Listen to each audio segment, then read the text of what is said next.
Hello everybody, welcome back to my channel Learn English CSV. So today I am going to tell you about chapter 2, bringing up Kari from the book An Alien Hand, supplementary reader in English for class 7th, part 2 of second chapter. Now let us start about the part 2. Kari become fond of ripe banana. तो अभी हम part 2 के बारे में थोड़ी information ले लेते हैं. He believed in self-help, much to discomfort of his friend. With quiet dignity, Kari accepted the childing he deserves. Kari was like a baby. जो Kari था वो एक बेबी की तरह था.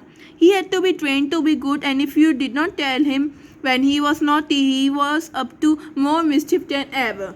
तो अगर हम ट्रेन नहीं करेंगे अच्छा बनने के लिए तो जितना नौती था उससे भी ज़्यादा मिस्चीवियस बन सकता था अगर एक जन को ट्रेन नहीं करेंगे, क्योंकि कारी जो था वो एक बेबी जैसा ही था, है ना. For instance one day somebody gave him some bananas to eat. तो एक दिन एक जन ने जो कारी है उसको बनाना दिया खाने के लिए. Very soon he developed a great love for ripe banana. जल्दी ही उसको जो कारी है ना उसको बनाना के प्रति प्यार आ गया. We used to keep large plate of fruit on a table near a window in dining room. तो हम क्या करते थे, हम बड़ी बड़ी प्लेट रखते थे किधर, विंडो के इधर, जो डाइनिंग रूम के इधर होती है ना. आपको मैं एक पिक्चर दिखाती हूँ तो आप उस सिचुएशन को समझ जाएंगे.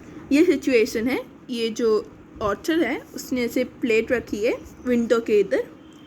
One day all the bananas on the table disappeared and my family blamed the servant for eating all the fruit in the house. एक दिन सारे जो बनानास थे वो गुम हो गए और मेरी फैमिली ने ब्लेम किया, जो सर्वेंट होता है ना घर में जो काम करने हेल्पर्स आते हैं उनको ब्लेम किया कि आपने खा लिया होगा सफाई के वक्त. A few days later the food disappeared again. जो थोड़े दिनों के बाद फिर से जो ये फ्रूट था वो गुम हो गया. It made me very angry with my parents and the servants. इसकी वजह से मेरे को गुस्सा आ गया मेरे पेरेंट्स पे और जो सर्वेंट जो उधर काम करते थे. थोड़े दिनों के बाद, a few days later, the food disappeared again. तो ये लाइन मैं घड़ी घड़ी रिपीट कर रही हूँ क्योंकि इस टाइप का क्वेश्चन आपको पूछा जा सकता है कि a few days later why the fruit disappeared again. इस टाइप के क्वेश्चन पूछे जाते हैं एग्जाम में, इसके लिए मैंने रिपीट किया. I hope you understood. Moving to the next line. For I was sure it they had taken all the fruit. मेरे को पता था कि इन लोगों ने ही लिया होगा मेरा fruit. The next time the fruit disappeared and I found banana all smashed up in the carriage Pavilion. तो अभी क्या हुआ कि जो बनाना थे ना वो उसको ऐसे गिरे पड़े मिले किधर, कैरी के पेविलियन में. This surprised me very much. इसने मेरे को चौंका दिया. हम बोलते ना अरे ये कर सकता है. For I had never seen fruit there and as you know he had always lived on twigs. मेरे को लगता है वो twigs पे ही रहता था तो मेरे को पता ही नहीं था कि वो ऐसा भी करता है, वो fruit भी खाता है. Next day while I was sitting in the dining room wondering whether I should take some fruit from the table without my parents' permission, a long black thing very much like a snake suddenly came through the window and disappeared with all the bananas. इस type का कुछ आया, ऐसे snack की type का नहीं होता, तो वो सब बनानास लेके चला गया. I was very much frightened because I had never seen such snake eat bananas and I thought it must be a terrible snake that would sneak into my heart. Ran out of the house feeling sure that the snake would come back again into the house and eat all the fruit and kill all of us. तो उसको भी डर लगने लगा, ये snack फिर से आया तो ये फ्रूट्स खाने और हमको भी खा लिया तो क्या होगा. As I went, I saw Carrie's bag disappearing in the direction of the pavilion and I was so frightened that I wanted his company to cheer me up. I ran after him into the pavilion and I found that there eating bananas stood still in astonishment. The bananas were lying strewn and around him. He stretched out his trunk and reached for once far away from where he was standing.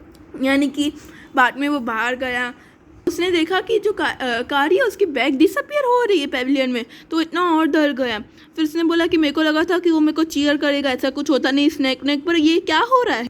फिर उसको पता चला कि इधर bananas पड़े तो बनाना खा रहा है. That instant the trunk look like a black snake. मतलब तभी मेरे को ये जो ट्रंक है ना स्नैक जैसी लगी थी. एंड आई रियलाइज दैट कारी वॉज द थीफ. मेरे को पता चल गया कि जो कारी था वो ही थीफ था. I went to him, pulled him out of the ear and joyously told my parents that it was Kari and not I had eaten all the fruit this many weeks.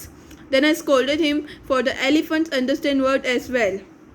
अभी आपको इसमें एक fact पता चलेगा कि जो elephant होते हैं ना वो हमारे वर्ड्स भी अंडरस्टैंड कर सकते हैं। तो फिर उसने बोला कि ये तो मेरी गलत फहमी थी कि मेरे को लगा वो स्नैक नहीं था, मतलब स्नैक था, ये एलिफेंट नहीं था।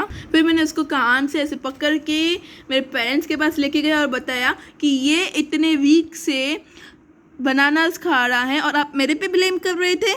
सॉरी बच्चों, आपने देखा कि मैं इधर पेन से लिख रही हूँ कि इसमें प्रिंटिंग मिस्टेक है, but hope you can understand it. I said to him next time I see you stealing fruit you will be whipped. He knew that we all were angry with him, even the servant. His pride was so injured that he never stole another thing from the dining room. From then on, if anybody gave him any fruit, he always squealed as if to thank them. यानी कि उस दिन से उसने बनाना चोरी करना छोड़ दिया और कोई भी उसको अगर फ्रूट देता तो वो खुश होकर उनको थैंक यू टाइप बोलता था. An elephant is willing to be punished if having done wrong, but if you punish him without any reason, he will remember and pay you back in your own coin. यानी कि इसका मतलब है जो elephant है ना वो punish किया जा सकता है अगर उसने गलती की हो, पर उसने कोई गलती नहीं की और आप पनिश कर रहे हो तो फिर वो आपको फिर से रीपे करेगा, आपको भी पनिश करेगा. So this was all about part 2. Thank you for watching this video. Please subscribe my channel, like and share with your friends. आपको अगर वीडियो अच्छा लगता है बच्चों तो लाइक कर दीजिए, अपने फ्रेंड्स के साथ शेयर कर दीजिए और सब्सक्राइब कर दीजिए. धन्यवाद.